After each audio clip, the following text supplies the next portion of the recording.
মহিলাদের দুটি খারাপ গুণের কারণে, দুটি দোষের কারণে তারা জাহান্নামে সবচেয়ে বেশি যাবে বা বেশি যায়। এর ভিতরে একটা হলো তারা তুকফিরনাল লানা ও তাকফুরনাল আশির। তিনি বলেছেন, তোমরা মহিলারা বেশি বেশি করে লানত দাও, অভিশাপ দাও। এটা একটা রোগ।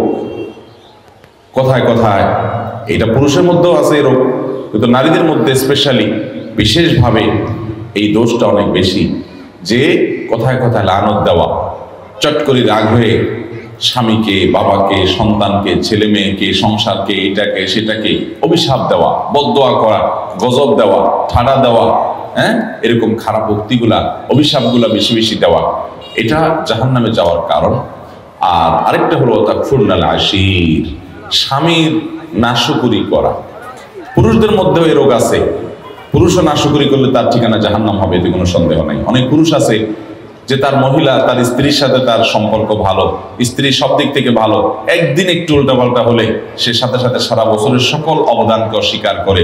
সারা বছর বেচারি যে ভালো ছিল এটা আর স্বীকার করে না। একদিন তরকারিটা খারাপ হলে আর 10 দিন যে ভালো হয়েছে ওটার কথা সে ভুলে যায়। এরকম নিমক খারাপ পুরুষও আছে। কিন্তু নবী করিম সাল্লাল্লাহু আলাইহি ওয়াসাল্লাম এই হাদিস থেকে বোঝা যায় যে আমাদের মা বোনদের মধ্যে এই রোগটা তুলনামূলকভাবে বেশি, যে তারা পুরুষদের বিশেষ করে তার স্বামীদের, তারা নেয়ামতকে অস্বীকার করে ফেলে খুব তাড়াতাড়ি।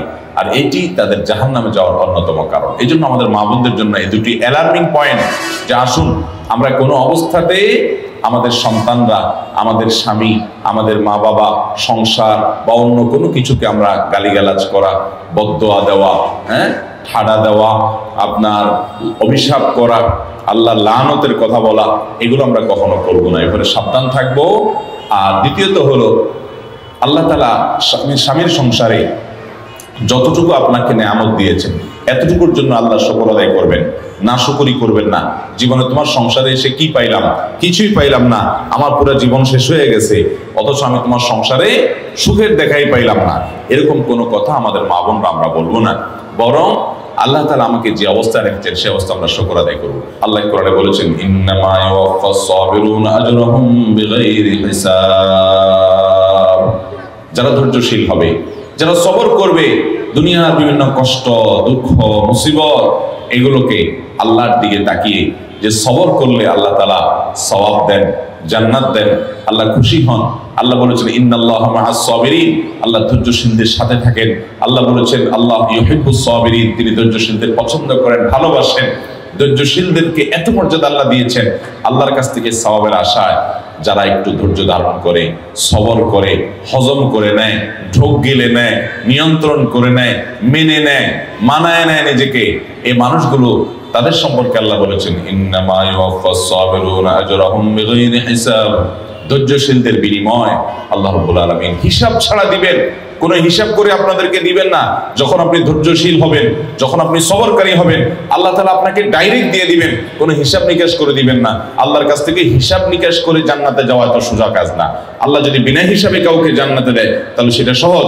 আর বিনা হিসাবে জান্নাতে যাওয়া, এই সৌভাগ্য অর্জন হবে সবরকারীদের, ধৈর্যশীলদের। আল্লাহ তাআলা আপনাকে ধরুন জনম দুঃখী করলেন, চিরদুঃখী করলেন, কোনো দিক থেকে আপনার সুখ হলো না, এরপরও আপনি যদি এইভাবে চিন্তা করেন যে আমার সকল দুঃখের বিনিময়, সারা জীবনের দুঃখের বিনিময় আল্লাহ তাআলা যদি আমাকে জান্নাতটা দিয়ে দেন, এটা থেকে লস প্রজেক্ট হবে ব্যবসা নাকি লাভের হবে? কেমনে লাভ হবে বলেন তো? কারণ আমি কষ্ট করেছি 30 বছর বা 40 বছর, এর বেশি তো না। একজন মহিলা বিয়ে হওয়ার পরে কত বছর বাঁচে? 40 বছর, 30 বছর, 50 বছর, এর বেশি তো বাঁচে না সাধারণত আমাদের দেশে গড়াই হবে। তাহলে 30-40 বছর আপনি কষ্ট করলেন, সব ধরনের জুলুম সহ্য করলেন, এর বিনিময়ে আপনি জান্নাত পাইলেন কয়শো বছরের জন্য? অনন্তকালের জন্য, অসীম কালের জন্য। মৃত্যু আর কখনো আসবে। তাহলে 30-40 বছরের কষ্টের বিনিময়ে যদি অনন্তকালের চিরসুখ পাওয়া যায়, লাভ হলো না লস হলো?